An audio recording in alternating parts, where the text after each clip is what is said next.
Oi, pessoal! Estamos aqui com o nosso terceiro vídeo hoje da nossa série Não Vou Esperar Setembro e a gente vai falar um pouco sobre ideações suicidas. O que são ideações suicidas? São planejamentos ou pensamentos relacionados ao suicídio, né? A tirar a própria vida aí. Só que esses pensamentos, eles começam de uma forma muito inocente, muito inofensiva, né? Eles não vêm na sua mente já como, nossa, olha, eu gostaria de tirar a minha vida hoje. Não. Ele vai vir à sua mente com coisas do tipo, nossa, e se eu sofresse um acidente e ficasse em coma, pelo menos por um bom tempo? E se eu pudesse sumir do mapa por pelo menos, né? E aí, quando a gente começa a ter esses tipos de pensamento do eu não quero existir, que nem sempre eles são associados ao suicídio, a gente começa a alimentar ali ideações que posteriormente possam vir a ser ideações suicidas, certo? É importante a gente lembrar que as ideações suicidas, elas estão relacionadas a processos depressivos, mas elas não acontecem somente em quadros de depressão. Elas podem acontecer em outras psicopatologias que tragam aí sentimentos e atividades depressivas aí dentro de um transtorno maior, né? Então traz a depressão como sintoma, a gente pode dizer assim. A gente consegue identificar bastante quem tem esse tipo de pensamento através de uma tríade que a gente chama tríade cognitiva da depressão, né? Que ela vem dizer que o indivíduo que está deprimido ou passando por uma fase, né, depressiva, ele tem 3 pontos negativos. Então, ele vai ter uma visão negativa sobre ele mesmo, ele vai ter uma visão negativa sobre os outros e uma visão negativa sobre o futuro. Então, tecnicamente, né, é uma pessoa que ela vai ter problemas com esperança, com a possibilidade de melhora, ela vai estar focada ali no que não tá dando certo e como se isso não fosse mudar e não tivesse nenhuma chance de melhorar, né? Como se de fato estivesse ali fadado a total fracasso a existência dessa pessoa. Então você consegue identificar pessoas com ideações suicidas porque elas começam com algumas frases que são muito estranhas para nós, né? Que não temos. Que, por exemplo, elas vão começar com coisas do tipo: ai, a vida não faz sentido nenhum, eu não vejo como o mundo pode melhorar, não tenho saída para esses problemas que existem, eu quero fugir para um lugar onde ninguém me encontre, eu queria sumir, né? Eu queria ver o que vocês fariam da vida de vocês sem mim. Eu não deveria ter nascido, né? Então, são frases que induzem a nossa mentalidade a compreender um mundo e como ele poderia existir sem a nossa existência, né? Então, são frases aí pra gente ficar alerta. Não significa que as pessoas que dizem frases assim são potencialmente pessoas suicidas, mas são frases de alerta pra gente ficar de olho nessas pessoas, no como elas têm vivido, no quanto a gente pode ajudar, porque servem como sinais, são sintomas, né? São sinais de que algo não vai bem com essa pessoa. Afinal de contas, ninguém que quer sumir tá super feliz na vida, né? Então a gente tem que começar a entender e se sensibilizar a partir desses sinais. Lembrando que a depressão é uma doença, né? Então tem muita gente que ainda acha que a depressão é frescura e a gente, ou falta de Deus, ou sei lá, alguma coisa nesse sentido. E a gente tá em 2020, a gente tem a depressão como a doença mais incapacitante do mundo, a depressão afasta pessoas do trabalho, então a gente precisa deixar claro o quanto a depressão é uma doença, certo? Muito bem. O que deixa essas pessoas pensarem dessa forma? A gente vai entender que existe uma super generalização. Essas pessoas são pessoas que tendem a generalizar aspectos negativos da vida delas, e essa super generalização faz com que tudo, exatamente tudo, vire muito negativo e sem chance de mudar, né? Então você também pode ficar muito atento a esse tipo de fala. Então, às vezes, o sujeito não tá indo bem no trabalho e aí ele diz coisas do tipo: eu sou um completo fracasso, nada dá certo pra mim.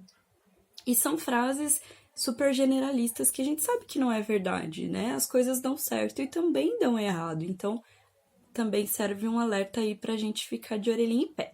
Tá bom, Lei, como é que eu ajudo essas pessoas? Bom, primeira coisa, se você quer ajudar, é interessante você entrar num diálogo com essa pessoa, mas de forma a não julgá-la.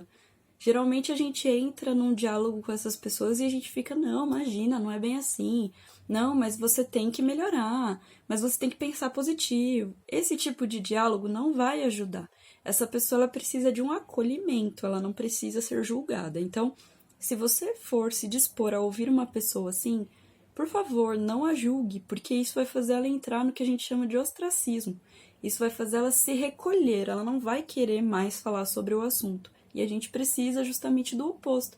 A gente precisa que ela fale do assunto para que ela possa racionalizar aquelas emoções e trazer uma lógica para esse processo, né? Então, lembra que a sua função é ouvir, sem julgamento, certo? E também não seja invasivo, né? Então, tem pessoas que ficam tentando obrigar a pessoa a falar. Não, se disponha a ouvir, né? Não minimize também a dor dessa pessoa, não fale para ela o que ela deveria estar valorizando no lugar do que ela valoriza agora. Muitas vezes a depressão é um processo biológico também. Então ela não tem muito recurso sem um tratamento específico, ela precisa de um tratamento. Se possível, incentive essa pessoa a fazer um tratamento psicológico. Ela vai precisar. Dependendo do nível, né, ela precisa de medicação junto, então ela precisa de um tratamento. E ela precisa fazer essa análise até porque ela não sabe se o que ela tem é depressão, né? Então, de novo, muitas vezes o processo depressivo faz parte de outros transtornos também. A gente chama comorbidade, ou então ele entra como sintomas de outros transtornos, transtornos de personalidade, por exemplo, tá? Então a gente precisa que essa pessoa seja avaliada para a gente também conseguir dar o apoio da melhor forma possível para ela. Fique atento, se a pessoa te confessar, por exemplo, que já teve vontade de tirar a própria vida, pergunta para ela em qual contexto isso aconteceu, né? Não deixa ela sozinha. Então, tenha certeza de que essa pessoa vai estar amparada, ela vai ter um tipo de amparo, né? E, se possível, ampare essa pessoa.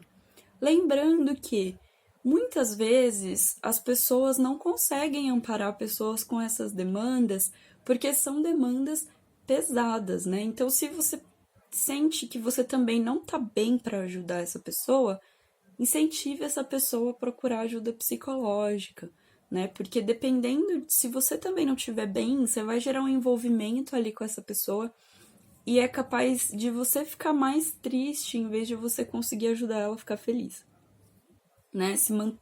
Estar feliz, né, gente? Porque também ficar feliz não é uma condição imutável. A gente não fica só feliz, né? O sofrimento faz parte.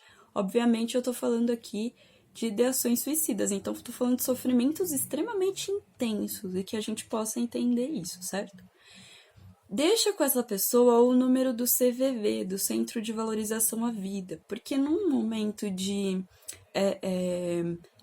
desespero, ela tem para quem ligar, se você não estiver disponível, né? Então, também ajuda bastante. Lê, eu não tenho dinheiro para fazer terapia e estou passando por ideações suicidas. O que eu posso fazer? Não tenho dinheiro para esse investimento. Bom, primeiramente, nós estamos tendo aí, frente à pandemia, algumas frentes de atendimento totalmente gratuitas e voluntárias de psicólogos que estão fazendo isso. Nós, da Síntese, estamos fazendo atendimentos com valores sociais, então atendimentos com valores que você possa pagar. Existem as faculdades de psicologia que fazem atendimentos voluntários, algumas delas acredito que esteja fazendo online agora esse tipo de atendimento, né? Entre outros recursos, como o Centro de Valorização à Vida mesmo, né, que a gente está falando aqui, e outros tipos de atendimento que essa pessoa consegue encontrar e se amparar. Então, existem alternativas, certo?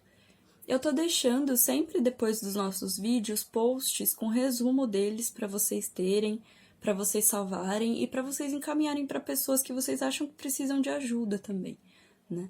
Se vocês tiverem alguma dúvida, também pode deixar comentários aqui que a gente vai responder certinho, certo? E eu fiz esse vídeo porque eu preciso de ajuda, né? Assim como muitas pessoas que estão trabalhando na área da saúde, a nossa demanda aumentou e muitas vezes a gente não consegue abraçar todo mundo, então a gente precisa que vocês tenham essa psicoeducação para que vocês também saibam identificar e ajudar, né, essas pessoas enquanto elas não conseguem uma ajuda especializada. Obviamente, a ajuda especializada ela não é substituível, né? Então, as pessoas que estão nessa área, elas se formaram para isso, elas estudaram para isso, elas têm preparo psicológico para isso. Mas, frente a esse momento que as demandas aumentaram, é legal que vocês possam identificar essas demandas e direcionar elas para profissionais, para que todo mundo consiga atendimento e consiga promoção de saúde mental, certo? Um beijo para vocês e até amanhã!